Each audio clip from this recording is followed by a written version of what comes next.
तो फिजिकल में हमने डायनेमिक्स का पोर्शन कर लिया था, दैट इज कोलिजन्स किए थे हमने, इलास्टिक एंड इनइलास्टिक कोलिजन्स। उसी को हम कंटिन्यू करेंगे और फिर थोड़ा सा आर्टिकल है that is impulse of a force, और उसके बाद हम डिस्कस करेंगे क्वेश्चंस। तो एक सिंपल सा एग्जांपल पहले करते हैं कि if this is an elastic collision, we have two objects A and B.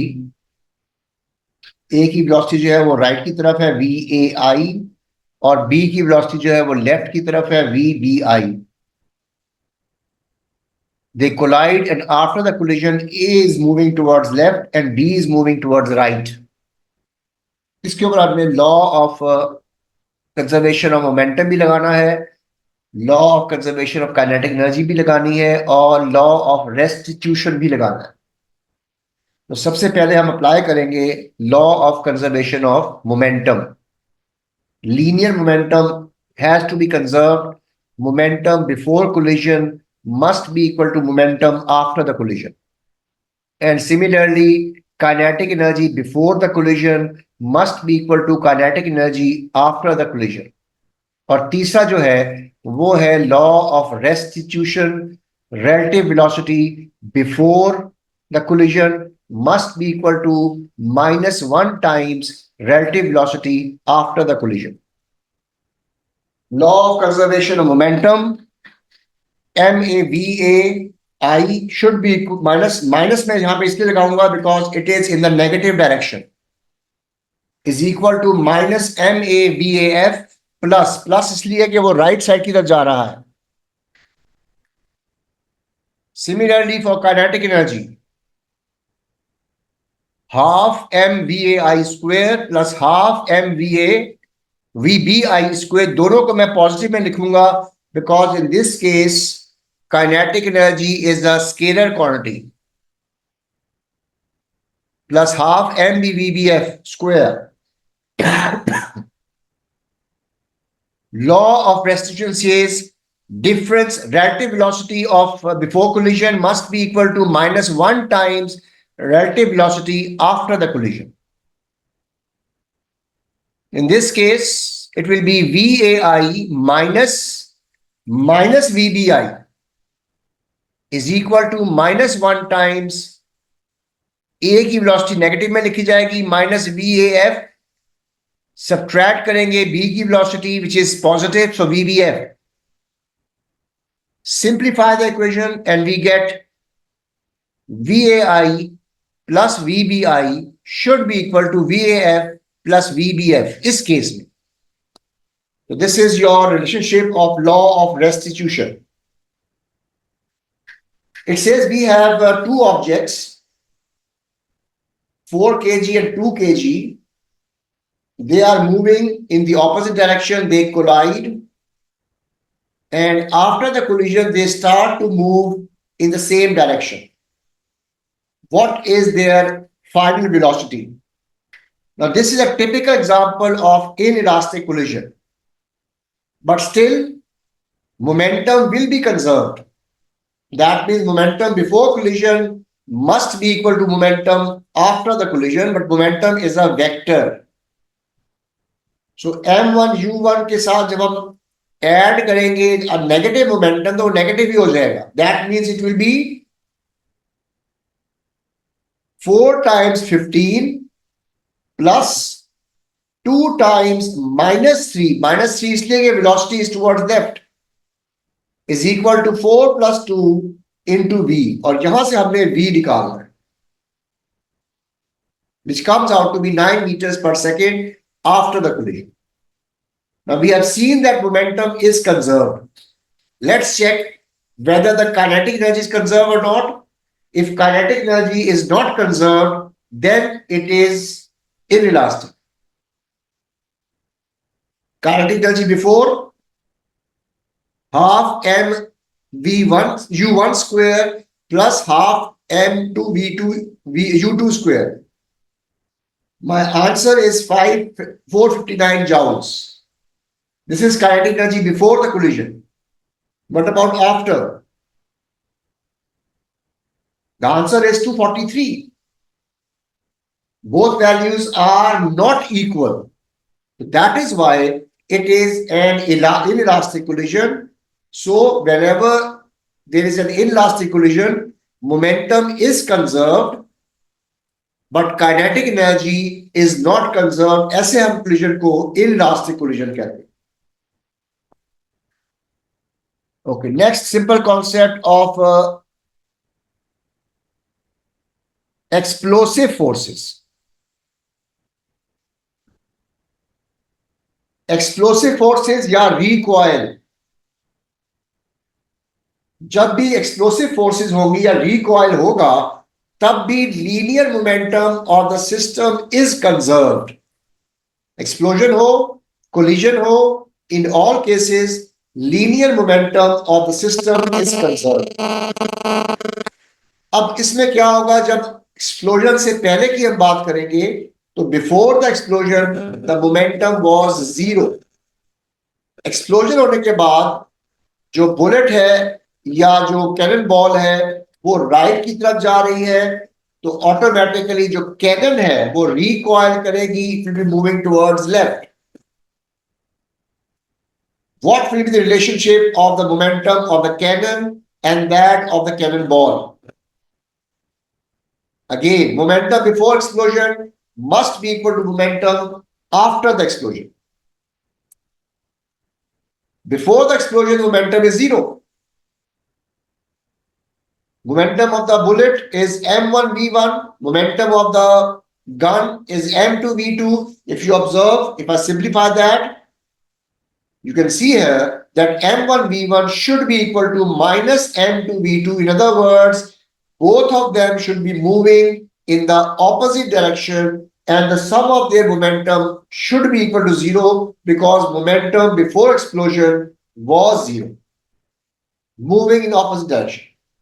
And अगर आप रेशियो निकालते हैं तो आप देखिएगा m1 ओवर m2 का रेशियो जो है वो v2 ओवर v1 का आएगा. That means smaller mass will have greater velocity whereas greater mass will have smaller velocity. So this is the concept of explosive forces or recoil. ये bullet and gun में भी apply कर सकते हैं आप, cracker जो एक्सप्लोड करता है उसके ऊपर भी अप्लाई कर सकते हैं और इसी तरीके से जो कैनन बॉल होती है और कैनन होता है उस पर भी अप्लाई कर सकते हैं. Let's do some questions. अब इसमें सिर्फ हमारा एक ही चीज रह गई है वो है कोलिजन इन टू डायमेंशंस. वो इंशाल्लाह कल कंप्लीट कर लेंगे. आज पहले हम कुछ क्वेश्चंस कर लेते हैं कुछ so that we can answer the question and then we'll start with the last topic of this which is a collision in two dimensions. Okay, we have first Newton's first law. What is Newton's first law? It states a body continues in a state of rest or uniform motion in a straight line unless acted upon by a resultant force. Okay, it says that we have a mass 100 gram moving with 0.6 hitting another mass of 200 gram which is 0.8 and after the collision object A जो है वो move करता है 0.4 की speed से towards left. तो after the collision it is moving towards left. What will be the velocity of the second object? वो हमने निकालनी है. इस केस में momentum is conserve that is m1 u1 plus m2 u2 should be equal to m1 v1 plus m2 v2. In this case we have to keep in mind about the direction. अच्छा, mess को हमें convert करने की जरूरत नहीं है because left में भी ग्राम्स में होगा और राइट में भी ग्राम में होगा. तो ये बन जाएगा 100 into 0.6 plus 200 into minus 0.8 because it is moving towards left. Then equal to 100 into minus 0.4. Minus क्यों होगा? अगेन टकराने के बाद A is moving towards left. Plus 200 into V2 हमें नहीं मालूम ये पॉजिटिव होगा या नेगेटिव होगा. वो तो जो आंसर निकलेगा that will decide whether it will be moving towards left or right. अगर आंसर नेगेटिव आएगा it will be moving towards left. अगर आंसर पॉजिटिव आएगा it will be moving towards right. देखिएगा क्या आंसर आता है आपका. My answer comes out to be minus 0.3. Sir, we would not include the sign. नहीं, यहाँ तो अपने साइड आंसर में नेगेटिव आ रहा है ना. ठीक है सर. V2 की वैल्यू जब आप सिंप्लीफाई कर रहे हैं 60 प्लस 40 100 हो गया, माइनस 160 बचा ना, तो माइनस 60 डिवाइड बाय 200 कर रहे हैं आप, तो आंसर नेगेटिव नहीं आएगा ना. इसका Yes, sir. मतलब Okay. इसका मतलब ये कि V2 is also towards left. अगर यहाँ पे आंसर प्लस में आता तो V2 would have been towards right. ठीक है. अब वो कहता है a collision between A and B is inelastic. Explain how collision is inelastic and still obey law of conservation of energy. अब inelastic collision में सिर्फ और सिर्फ काइनेटिक एनर्जी कंजर्व नहीं हो रही, मगर टोटल एनर्जी कंजर्व होगी. इसका मतलब ये है कि the energy will be converted into some other form of energy. तो सिस्टम की एनर्जी जो है वो कंजर्व रहेगी. K before is not equal to K after. Therefore, collision is inelastic, but total energy is conserved because kinetic energy is converted into some other form of energy. वो किसी और form में convert हो जाएगी, मगर system के अंदर ही रहेगी, मगर काइनेटिक एनर्जी कंजर्व नहीं हो रही, सिर्फ सिस्टम की एनर्जी कंजर्व होगी. तो इसमें आपने यही लॉजिक लेनी है कि काइनेटिक एनर्जी कंजर्व नहीं हो रही, मगर सिस्टम की जो एनर्जी है वो कंजर्व हो रही. What is meant by mass of an object? It means quantity of matter. Now we have two masses colliding with each other, 3m and m, 0.4 and 0.25. After collision, 3m has a velocity 0.25. वो कहते हैं what is the velocity of m?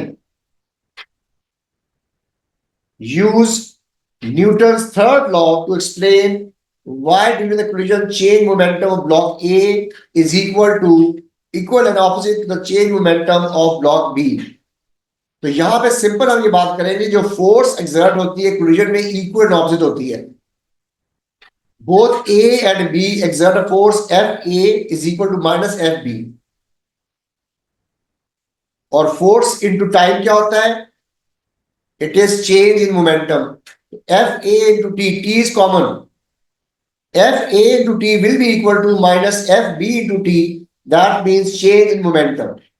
That in other words, A का change in momentum जो है वो B के बराबर होगा, but it will be in the opposite direction. अब वो कहता है जी find the value of velocity. तो हम यहां पे law of conservation of momentum apply करेंगे. 3m into 0.4 plus m into minus 0.25. Minus इसलिए because it is moving towards left. After the collision, they both are moving towards positive side, so 0.2 भी positive लेंगे और v भी positive ही लिख रहा हूं यहाँ पे. If we simplify that, the v comes out to be 0.35.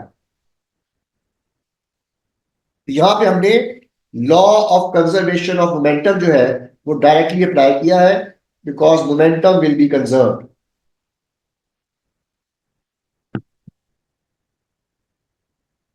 Next part में कहता है जी बताइएगा what is the relative speed of approach. इसका मतलब है इन दोनों स्पीड्स का डिफरेंस. 0.4 माइनस 0.25, बिकॉज वो नेगेटिव है और डिफरेंस निकालना है आपको. 0.4 माइनस 0.25, ये हमारी रिलेटिव स्पीड बन जाएगी बिफोर. यानी कि कोलिजन किस स्पीड पे हुई है? नहीं, आपस में इनकी स्पीड के रेफरेंस से बात कर रहा है, रिलेटिव स्पीड. ये लॉ ऑफ रेस्टिट्यूशन की बात कर रहा है. ठीक है सर. इन दोनों की आपस की क्या स्पीड थी before collision.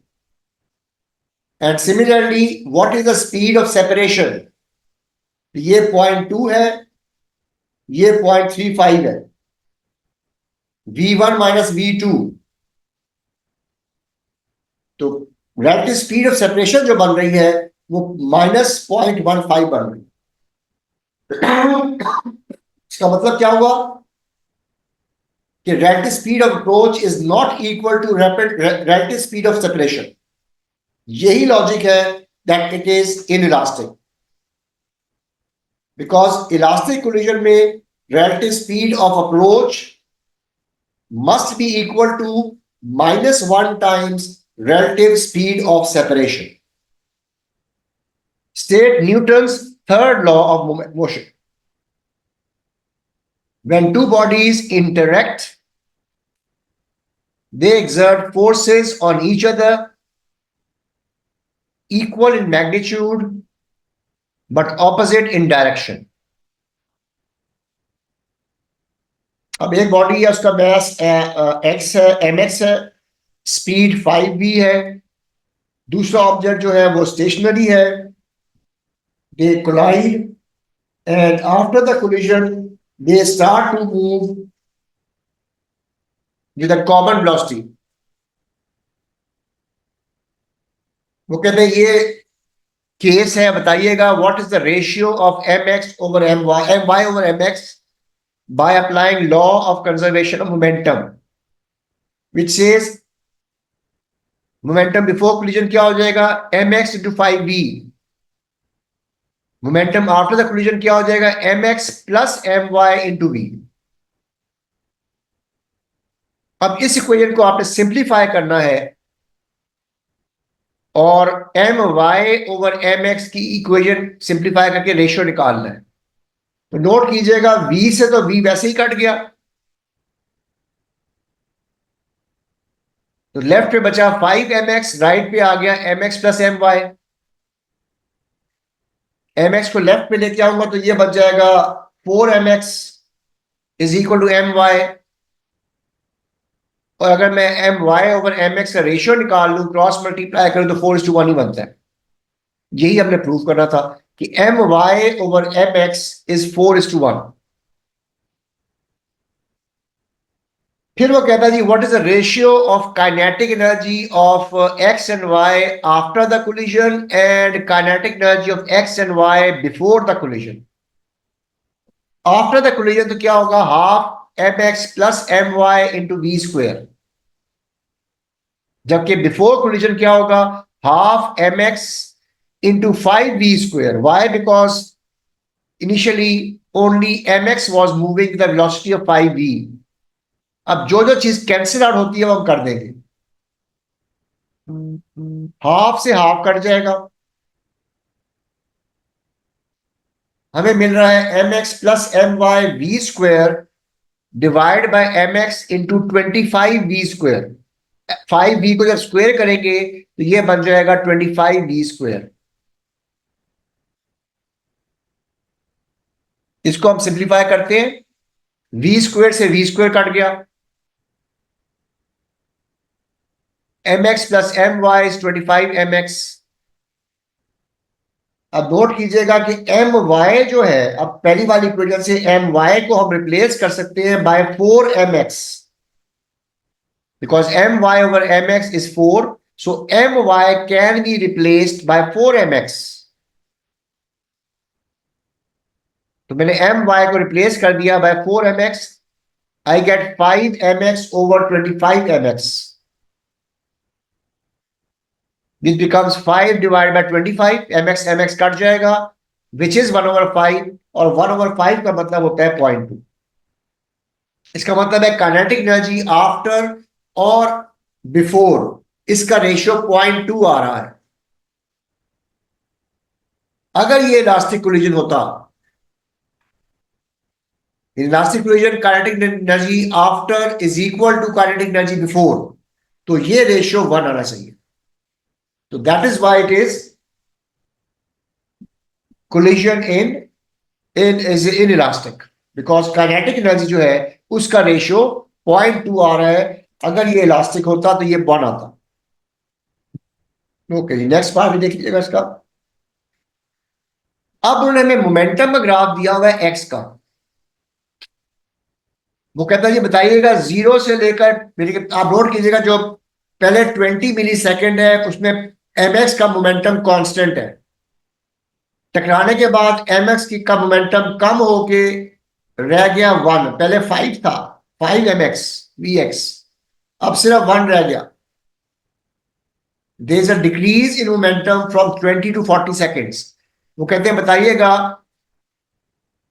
what is the magnitude and direction of the resultant force. जब भी force लगती है it causes change in momentum. 0 से 20 milliseconds. No change in momentum. So force is 0. 20 to 40 milliseconds. Momentum is decreasing at a constant rate. That means the force must be opposite, and force is rate of change momentum, which is the gradient. So force is in the opposite direction, and क्योंकि gradient constant है, so force must be constant.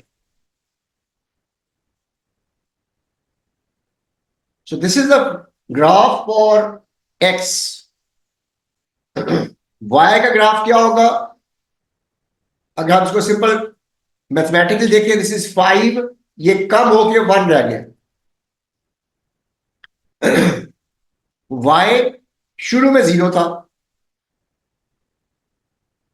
और अगर आप देखें momentum before collision is 5 + 0 5. Collision के बाद भी momentum 5 ही होना चाहिए. तो अगर ये x का मोमेंटम 1 हो गया है तो y का momentum should increase to 4, so that momentum after the collision also becomes 5, 4 + 1. तो यहां से हम जज करेंगे कि अगर इसका 5 है और इसका 0 है तो momentum before collision is 5. After collision, if this value is reduced to 1, then the momentum of the second object must have increased by 4, so that 4 + 1 becomes 5. So 40 second के बाद जो हमारा दूसरा ऑब्जेक्ट था उसका मोमेंटम 4 होना चाहिए. और अगर हम चेंज की बात करेंगे तो this should be the change in their momentum. This will be their resultant graph. और यहां पे लॉजिक वही लगाएंगे कि momentum before collision must be equal to momentum after the collision. Clear? तो करिए next question. Define force.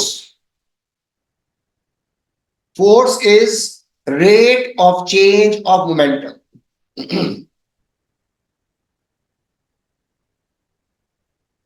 We have an object, वो आके जमीन को टकरा रहा है, स्पीड है 3.8, और जब वो रीबाउंड करता है तो स्पीड है 1.7. बॉल का बैस दिया हुआ है 0.062. Time of contact in 0.081. ये सब हमें डाटा में दिया हुआ है. Mass and time. पहले पार्ट में कहते हैं what is the loss in kinetic energy.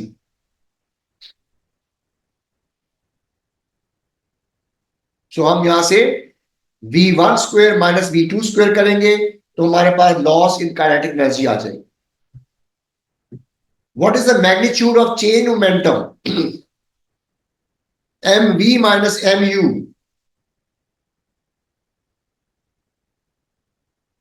Upward is taken positive, downward is taken as negative. What is the average force? Rate of change of momentum. Change of momentum divided by time. This is your force. अब वो कहता है what is the average force of the floor of the ball during the collision. अब आप note कीजिएगा कि ball जमीन पे फोर्स एक्सर्ट कर रही है रेट ऑफ चेंज मोमेंटम से, और इसका वेट भी डाउनवर्ड एक्ट कर रहा है. तो अगर बॉल का वो अपवर्ड फोर्स एक्सर्ट करेगी तो कितनी करेगी? इन दोनों फोर्सेस का सम. तो it will be 4.2 plus average mg. This must be the force that must be exerted by the earth. That is why इसमें हम सिर्फ 4.2 नहीं लेंगे बल्कि mg weight of the ball भी लेंगे, बिकॉज वो भी डाउनवर्ड एक्ट कर रही थी. Total force exerted by the ball will be 4.2 plus mg. and the average force of the ball on the floor, वो भी यही होगी, because ball will be exerting total force downward of 4.8. जो force exert होती है वो wait total force जो होती, सिर्फ कोलिजन की बात करता तो वो 4.2 थी, मगर टोटल एवरेज फोर्स जो जमीन एक्सर्ट करेगी उसमें आपको वेट भी ऐड करना पड़ेगा, because weight is also acting downwards. We have two balls 1.2 kg and 3.6 kg. They are 3.6 kg is stationary, whereas 1.2 kg is moving towards right. The velocity v वो हमें दिया हुआ है 4, वो कोलाइड करते हैं और 1.2 kg की वेलोसिटी जो है वो नेगेटिव हो जाती है कोलिजन के बाद. What is the significance of positive and negative values of v? क्या डिफरेंस है पॉजिटिव वैल्यू ऑफ v का with negative value of v? It simply means that the object must be moving in the opposite direction. अगर positive हम right की तरफ show करते हैं तो negative must be in the opposite direction towards left. फिर वो कहते हैं what is the change in momentum of ball B? Change in momentum, पहले वेलोसिटी v 4 थी, उसके बाद वेलोसिटी हो गई है 0.8 negative. M u minus m v भी कर सकते हैं, m v minus m u भी कर सकते हैं, both will be correct. So 1.2 into 4 minus 1.2 into minus 0.8, m common निकाल लें and you get the answer as 5.76. Direction is very important in this case, तो इसलिए मैंने नेगेटिव लिखा है v को माइनस 0.8. मैग्नीट्यूड ऑफ फोर्स, हमने चेंज ऑफ मोमेंटम निकाला है बॉल का. कितने टाइम में ये चेंज हुई? हियर इट इज 0.18 और जब चेंज हुई तो ये 0.26 है. तो टाइम इंटरवल हमें निकालना पड़ेगा, दैट इज 0.26 माइनस 0.18.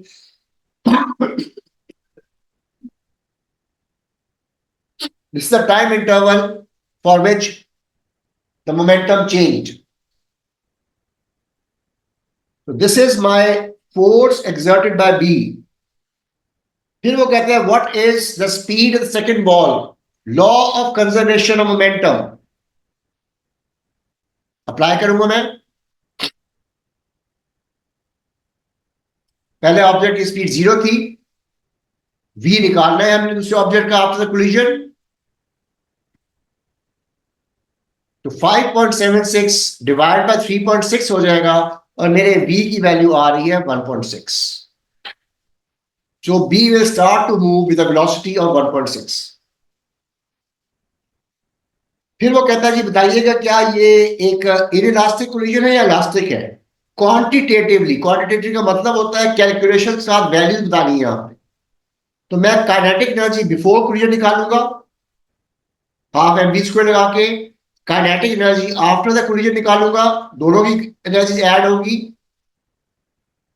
और ऑब्जर्व कीजिएगा कि kinetic energy before is not equal to kinetic energy after the collision, therefore it is an inelastic collision.